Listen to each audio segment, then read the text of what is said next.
ఏపీకి కేంద్ర ప్రభుత్వం భారీగా వరద సాయం ప్రకటించింది. విపత్తు వరద సాయం కింద 5 రాష్ట్రాలకు కేంద్రం 1554.99 కోట్ల నిధులు కేటాయించింది. ఇందులో ఆంధ్రప్రదేశ్కి అత్యధికంగా నిధులను విడుదల చేసింది. ఇటీవల ఏపీ, తెలంగాణలో ఆకస్మిక వరదలు రావడం సహా కొండ చర్యలు విరిగిపడడం లాంటి ప్రకృతి విపత్తులు జరిగిన రాష్ట్రాలకు కలిపి నిధులు కేటాయించింది కేంద్రం. అన్ని రాష్ట్రాలలోకి ఏపీకి ఎక్కువ సాయం ప్రకటించడం విశేషం. దేశంలోని 5 రాష్ట్రాలకు విపత్తు వరద సాయం కింద నిధులను విడుదల చేసింది కేంద్ర ప్రభుత్వం. ఏపీ, తెలంగాణ, నాగాలాండ్, ఒడిశా, త్రిపుర రాష్ట్రాలకు 1554.99 కోట్ల ఫండ్స్ రిలీజ్ చేసింది.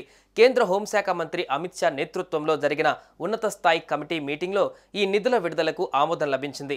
2024లో వరదలు, ఆకస్మిక వరదలు, కొండ చర్యలు విరిగిపడటం, తుఫాను కారణంగా ప్రభావితమైన రాష్ట్రాలకు డిజాస్టర్ రెస్పాన్స్ ఫండ్ కింద కేంద్ర ప్రభుత్వం అదనంగా రాష్ట్రాలకు ఈ నిధులను అందజేస్తోంది. 5 రాష్ట్రాలకు విడుదల చేసిన 1554.99 కోట్లలో ఏపీకి 608.08 కోట్లు, తెలంగాణకు 231.75 కోట్లు, త్రిపురకు 288.93 కోట్లు, ఒడిశాకు 255.24 కోట్లు, నాగాలాండ్కు 170.99 కోట్లు కేటాయించింది.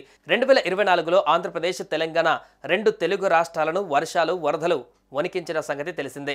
వరద నీరు ఉప్పొంగి ఏపీలో బుడమేరు వాగు, తెలంగాణలో మున్నేరు వాగు ఉగ్రరూపం దాల్చడంతో పదుల సంఖ్యలో మరణాలు కూడా సంభవించగా వందల సంఖ్యలో జనం నిరాశ్రయులయ్యారు. దీంతో వరదలతో అతలాకుతలమైన రాష్ట్రాన్ని ఆదుకోవాలని 2 తెలుగు రాష్ట్రాల ప్రభుత్వాలు కేంద్రానికి విజ్ఞప్తి చేశాయి. వరదల వల్ల కలిగిన నష్టాన్ని అంచనా వేసి కేంద్రానికి నివేదిక పంపగా తాజాగా ప్రభుత్వం నిధులు విడుదల చేసింది. కేంద్రంలో ఎన్డీఏ కూటమి ప్రభుత్వంలో ఉండటం, ఇటు ఏపీలోనూ ఎన్డీఏ కూటమి ప్రభుత్వంలో ఉండడంతో ఏపీకి భారీగా కలిసి వస్తోంది. అటు సీఎం చంద్రబాబు విజ్ఞప్తులను కేంద్రం ఎప్పటికప్పుడు పరిశీలిస్తూ వస్తోంది. ఏపీకి బడ్జెట్లోనూ నిధుల విడుదలలోనూ ప్రాముఖ్యత లభిస్తోంది.